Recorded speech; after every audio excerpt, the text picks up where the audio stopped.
Shot Clock, the show in which many topics from the world of sports are discussed and our panelists are given 24 seconds to make their point. I'm your host, Remy Monahan. This week on the show, we have the sports guru, Adam Woolley, the tiny but mighty Genty Marku, and the young buck, Noah Suit. Today on the show, the guys will debate whether or not teams should take a chance on Jameis Winston, if the Detroit Pistons can make the playoffs after they make all their trades, and if the Michigan Wolverines can make a run in the Big Ten tournament. After having a troubled career at Florida State, the teams now have to decide if they want to take a chance on Jameis Winston. Will he go down the same road as Johnny Manziel? Mr. Woolley, what do you think? Well, taking a look back at the tapes in October, I let you guys in on a little secret about Johnny Manziel, that he was completely overrated and completely overhyped. And I'm going to go with the same thing here with Jameis Winston's. Two things. Number one, off-field troubles, 100% factor in. Number two, ton of mechanical flaws. When he throws the ball, it's a high elbow. It's not a very tight spiral. Will not translate well to the pro game. He will be overhyped. Do not take a chance. Time. How about you, Noah? After starting a troubled career off at Florida State, teams now have to decide if they want to take the chance on Jameis Winston. Will he go down the same road as Johnny Manziel? Mr. Woolley, what do you think?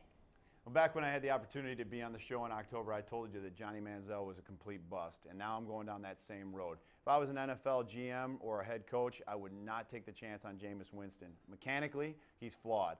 Doesn't throw the ball real well, and then as far as the off-field issues, he is suspect to say the least.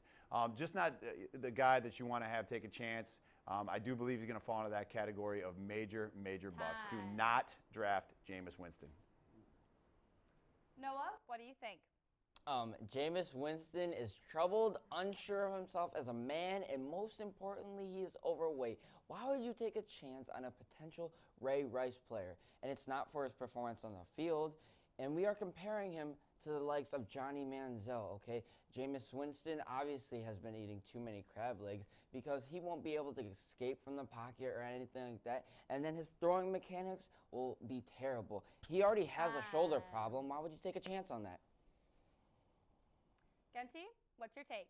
First of all, we shouldn't even be talking about Jameis Winston right now because I don't even believe he's the best quarterback in the draft. But since we are talking about it, I strongly believe he is the second best in the draft. He has a great arm. Who else is? You also said you also said Johnny Manziel a bust. Give him some time. Give the man a break. You're gonna be For a drafting second like chance a in rehab? prisoner or a criminal. Give the man a break. He'll be back. Give him a break. Chucking it deep to Josh Gordon. You're going to see Johnny Josh Manziel Gordon's and not even Jameis Winston playing both this playing year. in Go a league, Browns. and it's going to be like the men's Johnny Texas touch Manziel football to Josh league. Gordon is That's what like you're going to see. a criminal locker room. What? Go Browns. Go Browns. Go Browns. Change your logo. Do it in the jail cell. Remy? With the trade deadline just passing, the Pistons made a move to acquire a young and talented Reggie Jackson to replace the injured Brandon Jennings. Can this move get the Pistons back into the playoff race? Noah, what do you think? Well, Remy, we also can't forget about Tayshaun coming back into the town. Welcome back, Tayshaun. But I like the move of Reggie Jackson, okay? In my opinion, he is a cornerstone, and you can build around him with the likes of Drummond and Greg Monroe. Also, the weak East is so weak that the Pistons, of course, have a chance. They're young and talented, and if they don't get it this year, they'll definitely get it next year. I'm excited to get the Motor City Mojo back in the D, baby. Detroit basketball on the rise. All right, Genty, you're on the clock. It was a really great addition. They have four good players, four good young talented guys that are future All-Stars in KCP, Andre Drummond, Greg Monroe, and now Reggie Jackson. These guys are going to be unbelievable in the future, but I don't think they'll make the playoffs this year. They're way too young, unexperienced. But the East they is need so they weak, need some veterans to come in. So weak. Still, they're unexperienced. They'll have a great future though. I strongly They can believe make like it. an 8th seed. They won't. Not this year. This year's not the year. Go Pistons. Go Browns. Woolley, the next 24 seconds are yours.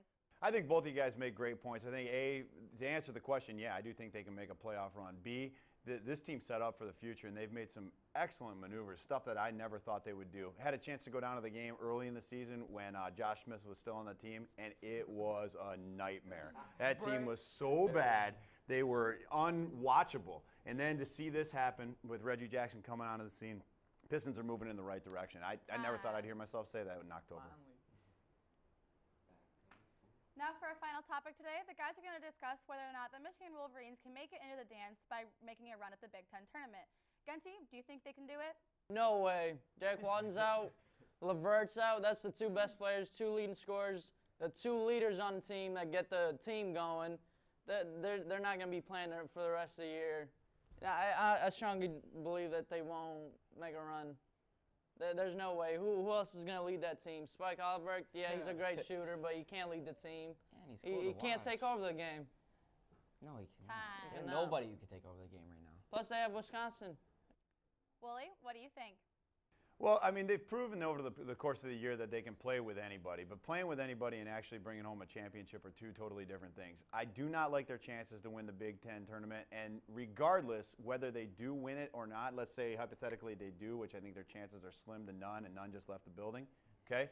I think that they do not get into the tournament regardless. They just don't have the firepower. The selection committee looks at that, and they're going to take that into consideration. Michigan is not tournament worthy this season. They're going to get bounced off the NIT, too. All right, Noah, make your final point. Well, the Wolverines have lost Nick Stauskas, Mitch McGarry, Tim Hardaway, and Trey Burke in the last few years.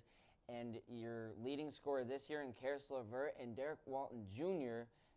are all gone. They're injured, okay? So there's no way Michigan can make a run. You have teams like Michigan State, Ohio State, Wisconsin. In my opinion, they're all better than Michigan at this point, and they are a better candidate to win it all. Michigan is just inexperienced at this point, and they will not have luck on their side. No leader. Spike Albrecht is a cool player, but he's not NBA bound. Thanks, guys, for your opinions today on the show. Check out all our other videos here on the Lamphere TV Productions YouTube page. Also, follow us on Twitter @LamphereTV. For everyone here at the Shot Clock Studios, I'm Remy Monahan. Grab life by the horns.